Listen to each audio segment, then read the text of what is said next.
My name is Ingrid Lyons. I am the executive director of Save the Boundary Waters and its parent organization, Northeastern Minnesotans for Wilderness. And I am happy to be joined today by our development director, Kelsey Pulcher, as well as our associate director, Sam Chadwick.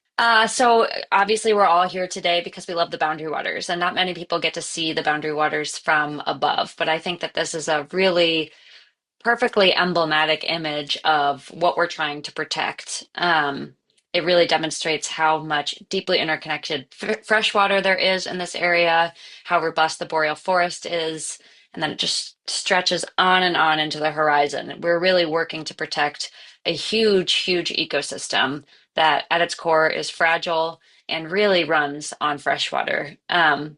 I like to say this these days. Unfortunately, we lost photographer Jim Brandenburg earlier this year. Jim Brandenburg was a renowned wildlife and landscape photographer, and he was gracious enough to let Save the Boundary Waters use a lot of his Boundary Waters images. And he's had a tremendous impact in Washington, D.C. I will often go into meetings with folks from Arizona, Nevada, and Utah, and out in the dry, arid desert Southwest, and they really can't wrap their heads around what I'm talking about when I describe the ecosystem of the Boundary Waters until they see images like Jim's. So we very fondly remember and honor and thank Jim Brandenburg for all he did for this movement. So, like I said, Save the Boundary Waters is interested really in, yes, protecting the boundary waters, but also protecting the broader 4.3 million acre ecosystem that's called the Quetico Superior Ecosystem. And when we say this, we're including Superior National Forest, where the Boundary Waters is, and also a little bit south. Boundary Waters Canoe Area Wilderness itself, which was established in 1964. It was one of the original parcels of wilderness set aside in the National Wilderness Preservation System. Quetico Provincial Park, which is just across the Canadian border and immediately abuts the Boundary Waters. The Quetico is described as the even wilder Boundary Waters. And Voyageurs National Park, which is a national park in Minnesota that is north and west. And altogether, this is 4.3 million acres of freshwater boreal ecosystem. And our goal as an organization, so we have the tremendous benefit of being really very laser focused in our work. We seek a permanent ban on sulfide or copper mining in the Rainy River or Boundary Waters headwaters.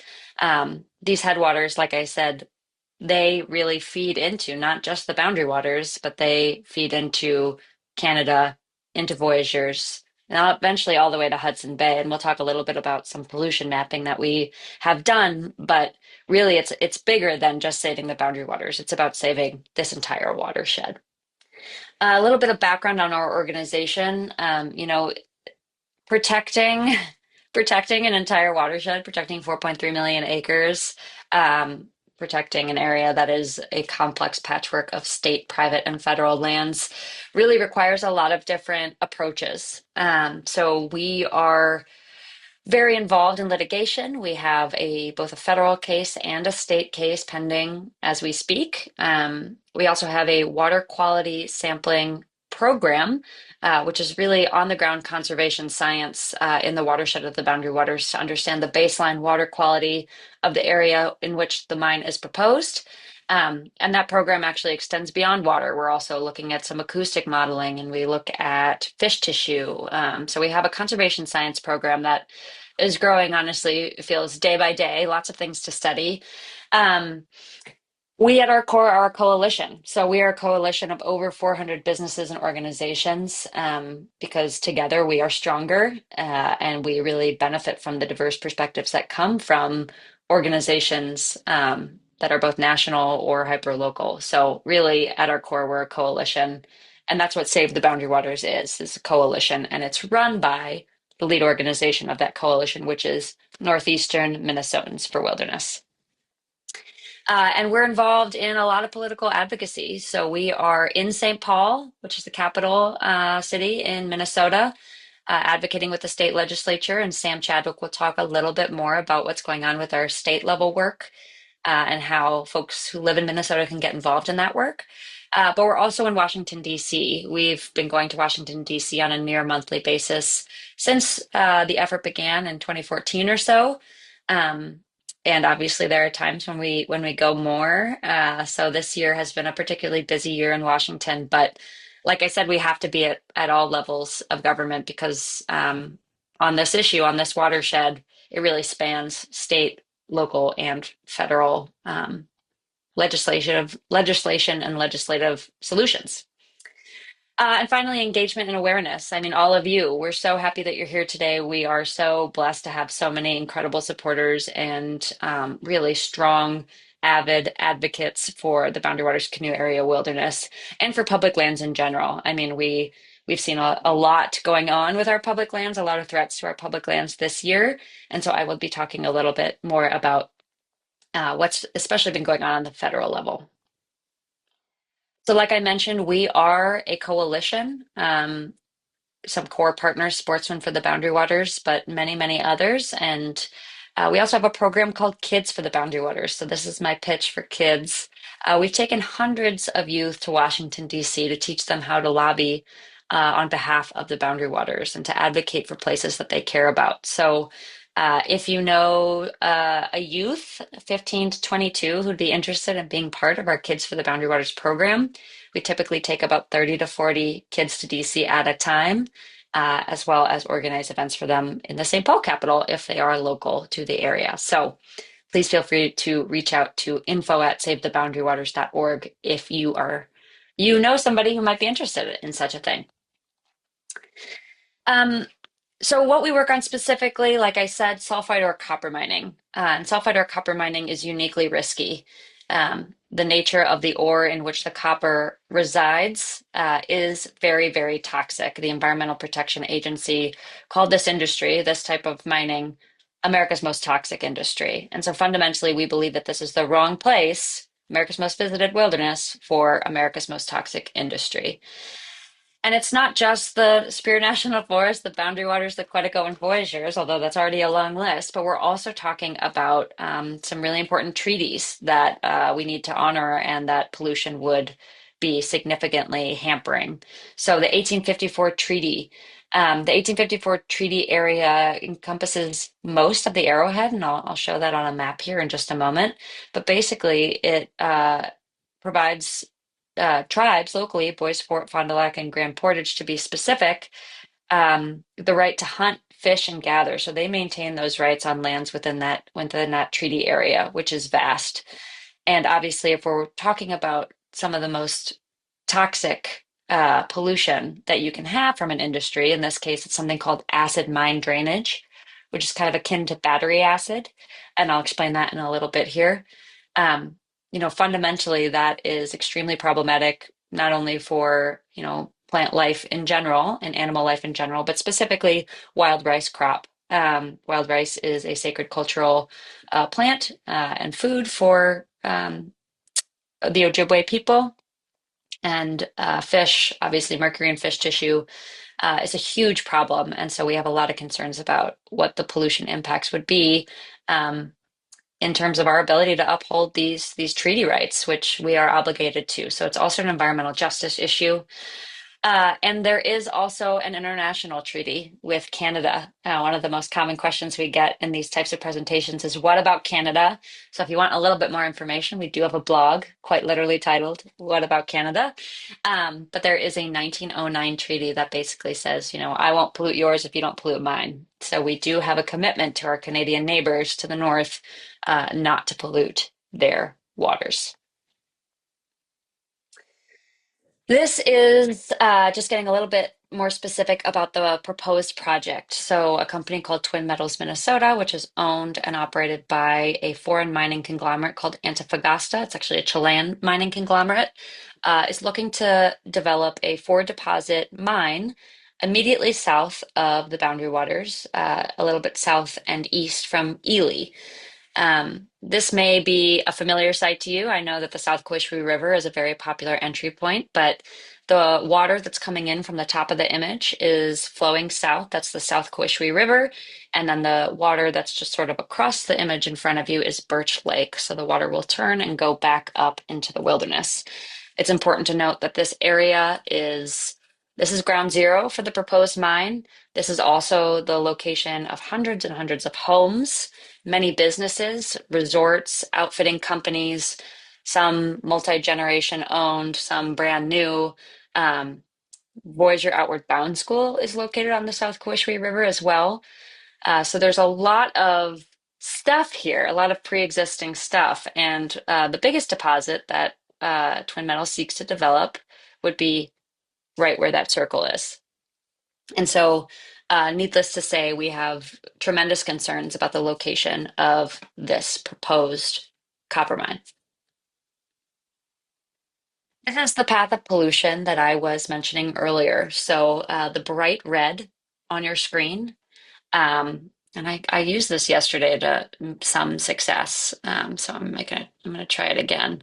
But basically, I'm just doodling on my own map. So this red piece here that I'm drawing an arrow on, that is the proposed mine. You might be saying to yourself, well, this is wrong because water flows south. Not so when you're north of the Laurentian Divide. We have a continental divide in Minnesota, and that is this blue squiggly line on this picture. So all water north of this line actually does flow north and ultimately west.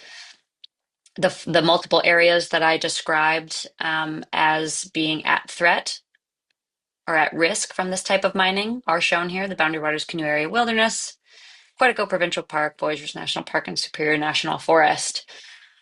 And as you can see, the dark area, that represents some hydrogeologically modeled pollution that would be projected from a mine of this type, this size, and this duration based on documentation that was actually provided by the company in 2014.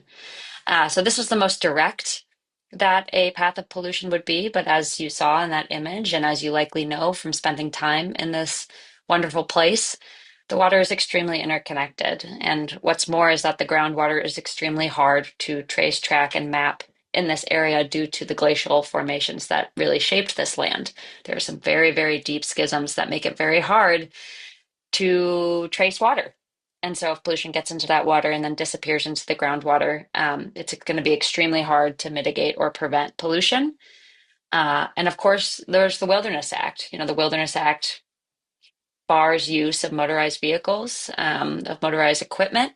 Obviously, we have some motorboat use in the Boundary Waters, but on the whole, the equipment that would be required to actually mitigate and actually clean up pollution would actually not be allowed in the Boundary Waters because of the Wilderness Act.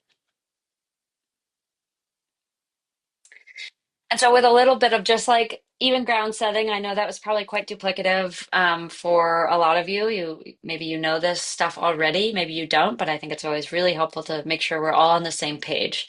And so, there's been a lot going on this year. It's been an extremely busy year for our team. So I'm just going to get into a little bit of what's facing the Boundary Waters at the federal level. So, as a reminder, when we started our organization a little over 10 years ago, one of the biggest learning curves was, how do we deal with federal public land and minerals that are managed by the federal government? Minnesota, unlike the West, doesn't have a ton of federally owned public lands. The West is dense with BLM, Bureau of Land Management, managed lands. And so, and some of the copper mining conversations that were coming up before this came up were really focused on state and private lands. And so we needed to understand who the players were, who we needed to influence, and what were the processes through which we could achieve our ultimate goal, which was permanent protection. And three things became clear that we needed to do. First, we needed to make sure that the company no longer had federal mineral leases in the watershed. So Twin Metals held two federal mineral leases. These leases were actually from 1966 and very clearly in their lease language said, if you don't start production on a mine within 20 years, the 10-year lease renewals that you have are what's called discretionary, meaning they are not an automatic, you do not have an automatic right to renew these leases. the federal government, and in this case, it's the Bureau of Land Management, which sits under the Department of Interior, has the authority to say, sorry, we're not renewing your lease. And so that's exactly what happened in 2016. The leases were not renewed, um, and those leases went away. We've been in court with Twin Metals on this matter for a long time, um, but we got that done. The next thing that we looked to do was achieve what's called a mineral withdrawal. It's also referred to as a 20-year mining ban. I will also refer to it as watershed protections. And so there's a few different names for it, but in this case, we'll use mining ban. A 20-year mining ban. This is something that an interior secretary can do and involves a huge amount of research. So essentially, the federal government is considering if there are public lands and minerals in the United States that should actually be withdrawn from the federal mineral portfolio, meaning they're not available for development by mining companies. Mining companies can't lease them. This process takes many years. It's a really robust study that goes along with it to really understand what would the impact of this type of mining be in this area, and should it be open to mining? And so that question was raised for the watershed of the Boundary Waters. Um, Many of you I know participated in the many comment periods that we had around this. There was a robust public comment periods. 675,000 Americans participated. Uh, a huge study was compiled, many comment periods, like I said, responding to the content of that study. And ultimately in January of 2023, then Secretary of the Interior, Deb Haaland, signed a public land order banning copper mining, hard rock mining, on all 225,504 acres of jointly managed federal lands and minerals in the watershed of the Boundary Waters. So that was a tremendous, tremendous success, something we'd really been working very hard toward basically for our entire decade of existence. And what this time limited mining ban allows us to do is build upon what we've already done in Washington and generate the political capital and the momentum and the messaging and the record to pass permanent federal legislation that would protect the watershed of the Boundary Waters from copper mining. So basically, it would take the 20-year mining ban and codify that ban into law. So this is where we stand as we sit today. This is what we're looking at. This is where we are. We have a 20-year ban on sulfide or copper mining on federal lands and minerals in the watershed of the Boundary Waters. But that mining ban has been targeted both at the executive branch level and the legislative branch level. So it's majorly in crosshairs, and there have been promises to not only revoke those protections, but then provide Twin Metals with mining leases and a truncated and fast review and approval of a mine plan. So the 225,000 acres that I mentioned is here in this map in gold. The red line that should be more squiggly but isn't represents the watershed line. So that's the Laurentian Divide, north of which the water flows north. You can see that Ely is in the upper left-hand corner. And this is the area that the federal government said we shouldn't be even thinking about developing hard rock mining in this area because of the potential damage that it could cause to the Boundary Waters, voyageurs, et cetera, et cetera. At the executive branch, we've seen multiple mentions of overturning these watershed protections that we gained in 2023. On the campaign trail, we heard multiple promises and declarations of overturning this mineral withdrawal. This was also mentioned in Project 2025. So Project 2025, if you search Minnesota, the only mention of the state of Minnesota was relevant to overturning these watershed protections, overturning the 20-year copper mining ban, and giving leases back to the company. Something that's really been sort of driving and dictating this administration's position on mining issues is an executive order that was signed in March. That was the immediate measures to increase American mineral production. Um, and what this did was essentially say, we need to identify all public lands where there are mineral resources, and then the primary use of those public lands should be mineral development. So it's this really big push to strengthen the domestic security, and I'm using the words of the administration, strengthen the domestic security of our nation by building our domestic mineral supply. This would be for defense purposes. Would be for countering what's believed to be sort of bad foreign actors who are winning the AI race and that kind of thing. So that's caused a bit of a cascade effect with different agencies that are now, being called upon to essentially fast track figuring out what the burdens are, what stands in the way of us mining these resources, and how do we pull those things back so that we can develop those resources.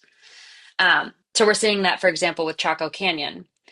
Chaco Canyon received a 20-year ban along a 10-mile buffer outside of the park for development, and it is now proposed, there is a proposal to reverse that or to significantly modify it. Um, and so that's something that we're keeping a very close eye on because we're starting to see that come to fruition. Also, at the executive level, we saw a critical legal interpretation revoked. So, remember, I mentioned those 1966 mining leases. Twin Metals challenged the decision by the federal government in 2016 that said, your right to these leases is discretionary and we can say no. And so we've been in court back and forth, but there was an important legal opinion called an M opinion that was put into place before 2017 that basically said, that's right, that's the correct reading of these leases. They don't have the authority to just have automatic right to renewal. It's up to the federal government. In 2017, during the first Trump administration, the then Solicitor of the Interior flipped that opinion and said, actually, they have automatic right to renewal. It's very clear. This is the legal interpretation. Unfortunately, as with many things in this issue, it's become a ping pong. So in 2021, the original legal opinion was reinstated. And just a few months ago, the 2017 Trump 1 opinion was reinstated, although it's important to note that it wasn't done officially. So in the previous back and forths, it's always been the solicitor or the lawyer for the Department of Interior, which gives legal weight to these sort of back and forth conversations. This time around, the solicitor didn't sign it. And so, we're thinking that might be indicative of what's going on potentially between career professionals in the Department of the Interior and folks who have been appointed. On the legislative branch, our primary focus is HR 978. This is an anti-boundary waters bill in Congress that is ironically called the Superior National Forest Restoration Act. This was introduced by Representative Pete Stauber, who represents the 8th Congressional District in Minnesota, which includes the entirety of the boundary waters. And what this legislation would do, it would overturn the 2023 mining ban. It would force the issuance of 4 federal mining leases to Twin Metals with extremely generous lease terms, including 70-year renewal terms. So remember, again, before I was talking 10-year renewal periods, this would be 70 years. It would also reinstate applications for prospecting, and it would, and very importantly, prohibit judicial review, except if you are the company and you want to sue somebody else. So as I said earlier in the presentation, litigation is a critical part of our strategy. It's about keeping folks accountable and fighting what we believe to be wrong, bad, or illegal decisions around the boundary waters. And so to prohibit judicial review on these leases would be really, really bad. I was trying to think of a more eloquent way to say that, but it's a huge tool for conservation groups in particular to push back on companies and on the government where appropriate. Um, and so it sets a really dangerous precedent, not just for the boundary waters and our issue, but for public lands and other issues nationwide. So something we're definitely keeping an eye on there is that piece of the bill. It would also require completion of an environmental review of a mine plan within 18 months and force the issuance of permits within 6 months after that. So, needless to say, the Superior National Forest Restoration Act is one of the more dangerous things we're dealing with right now. This legislation is a standalone bill. It has not been brought to the House Natural Resources Committee quite yet, but we have seen language that's very similar to what is included in this bill, included in other pieces of must-pass legislation. So this summer, we had a really big effort around the budget reconciliation bill. The budget reconciliation bill included a piece on the boundary waters that was basically everything that you saw in that previous bill in HR 978, but it was actually worse. So it wasn't just forcing the issuance of 4 federal mining leases, it was issuing them with perpetual lease terms. And I've been saying this, I know I probably sound like a broken record if any of you have heard me speak, honestly, in the course of the past 6 months. Um, but this summer, we saw a really intense effort by Senator Mike Lee and others to sell off millions of acres of public land, primarily in the West. And we saw a huge, huge retaliation, huge backlash from people across the political spectrum. Um, and we were not included in that sell off. But what I have been telling people is that this is a sellout of our public lands. The lease area is about 6,000 acres of the Superior National Forest. That's public land. That's public land that belongs to all of us equally as Americans. And they're not trying to take that away. What is a perpetual lease term but a sellout to a company, to an extractive industry? So it's a little bit of a reframe. We are part of this sort of more general national narrative that our public lands are at threat. And I'll talk in a second about Senator Lee's second brilliant idea, which is the border bill that you might have heard about recently. But so we saw language in budget reconciliation. We were able to defeat that after a lot of hard advocacy work and time spent in Washington, D.C. And a huge shout out to a bunch of our partners for helping with that.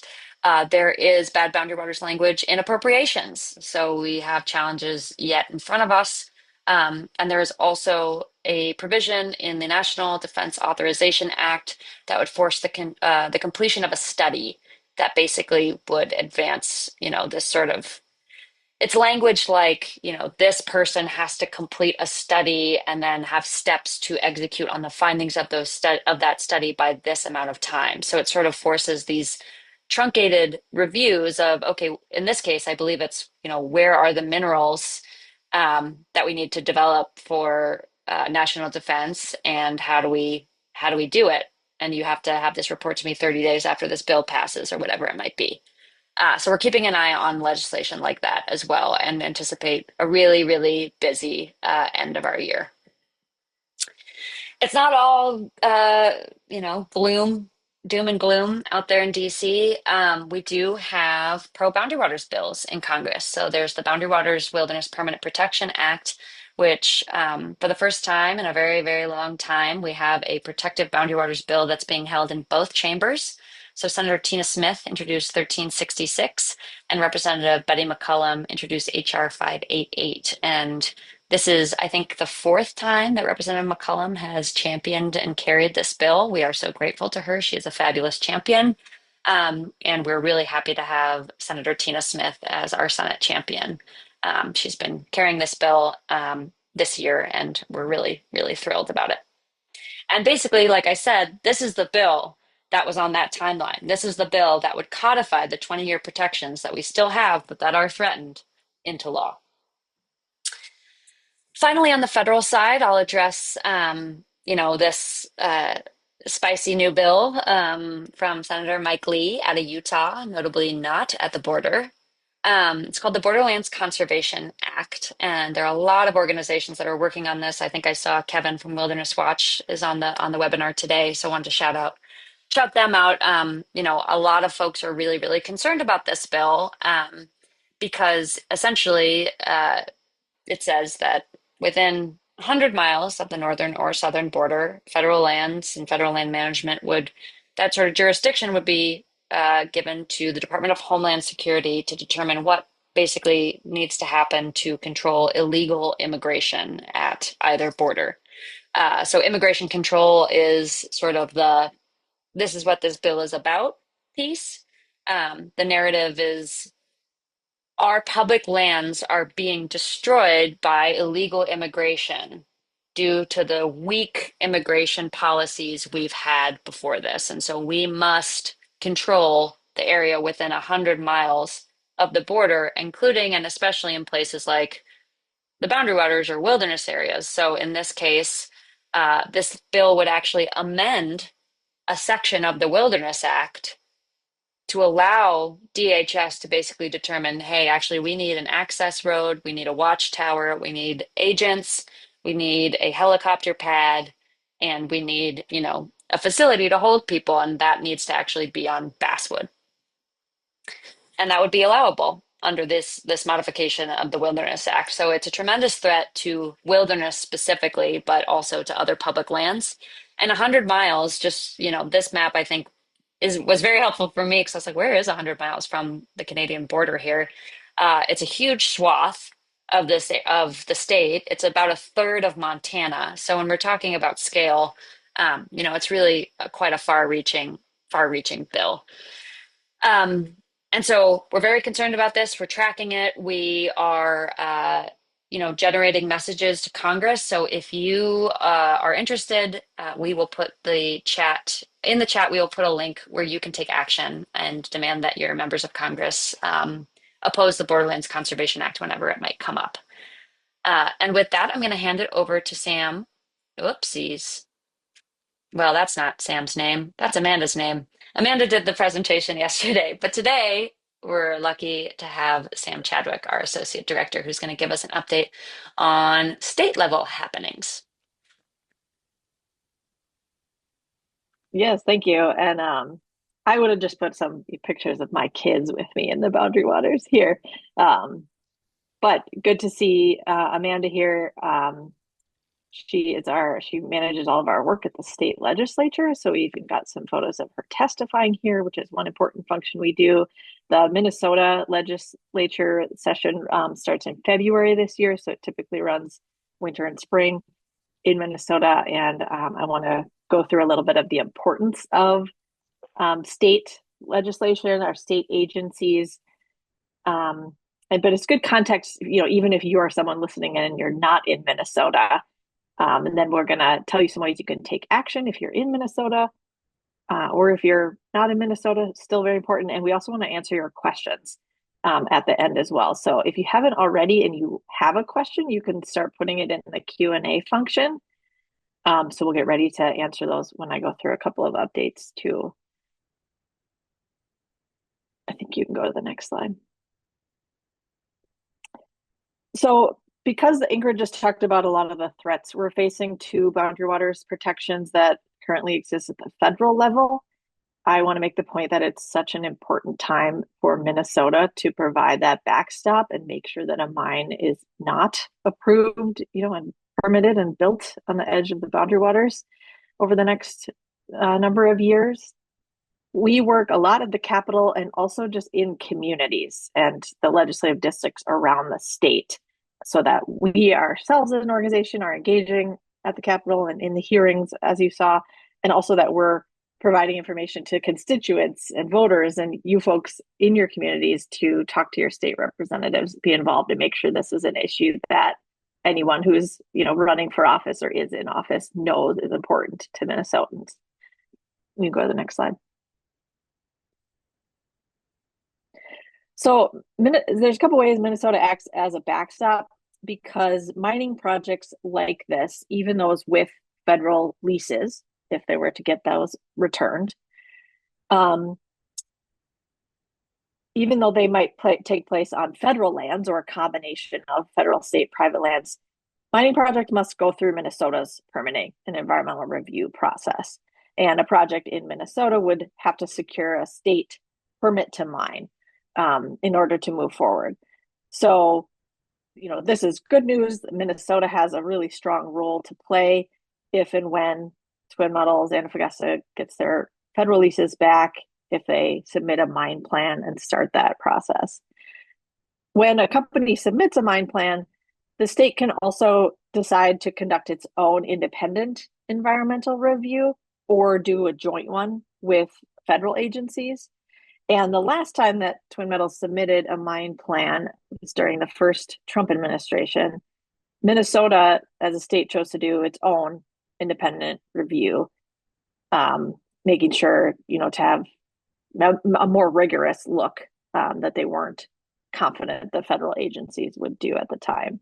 So we would hope the state could opt to do the same thing if and when the 20-year mining ban is ended, and that ban on federal lands go away.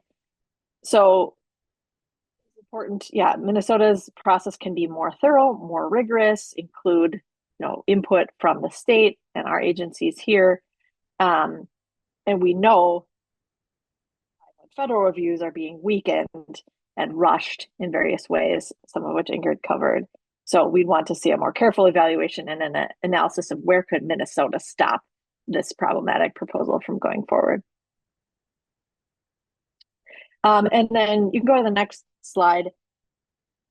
So we're working really hard and believe that Minnesota's environmental standards need to be upheld and not weakened at this time.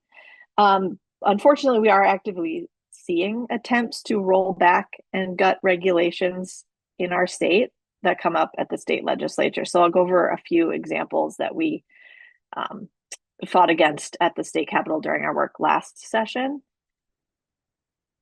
So there was a permitting bill that had a bunch of troubling provisions. A couple of them were allowing a construction project to have the separation of a construction and an operating permit, and that it didn't exclude something like a huge mining project. We thought that was really a bad idea because for such a complicated, potentially dangerous and damaging project like a mine, we need to have a full vetting process before you break ground to construct something that doesn't have an operating permit. So that was one really troubling part of a permitting proposal that was looked at the legislature. And then the permitting reform bill also sought to limit people's ability to provide input and petition against proposed projects in the state. The bill wanted to limit it to only people who live or own property in a county or adjoining county of a proposed project. Only those folks would be able to request environmental review and kind of officially weigh in. In the end, we worked really hard on that against that bill. We were able to block the separation of construction and operating permits troubling aspect. That did not make it into the final bill, but unfortunately the bill passed with restrictions on who can sign a petition to people in the county or adjoining counties. So obviously that's a big problem when something is on public land, let's say, or affecting, boundary waters, federal wilderness area, or a national park. These are public lands that all Americans own and have a right to. It's also really concerning if you're someone who spends a lot of time in those communities. Maybe you live somewhere else, or also for tribes that have, rights and culture related to the land, but perhaps their residence isn't there. So that was really troubling and unfortunately was part of a final package. So some examples of ways that industry really is working to weaken Minnesota's environmental law at a time that we need to protect it, especially when the boundary waters protections are under threat at the federal level. Just to mention a couple others, there was a gas regulation bill that sought to create a framework for helium extraction in northern Minnesota. As the bill was written, it would have allowed commercial development of gas resources inside the boundary waters wilderness, so long as the surface of the land is not disturbed. And the bill would have allowed for for drilling just 0.25 miles from the wilderness edge and then kind of like angling under. That legislation didn't advance, but those are the type of things that we look at, testify against, talk to our legislators about. And then we also saw aggressive attempts to repeal our state's wild rice sulfate standard. So this is a pollution standard in Minnesota meant to protect our state's grain and a culturally important wild rice um, that limits our current law is supposed to limit sulfate to 10 parts per million in waters where wild rice grows. This is a long-standing um, scientifically backed standard, and unfortunately, there are attempts to weaken that.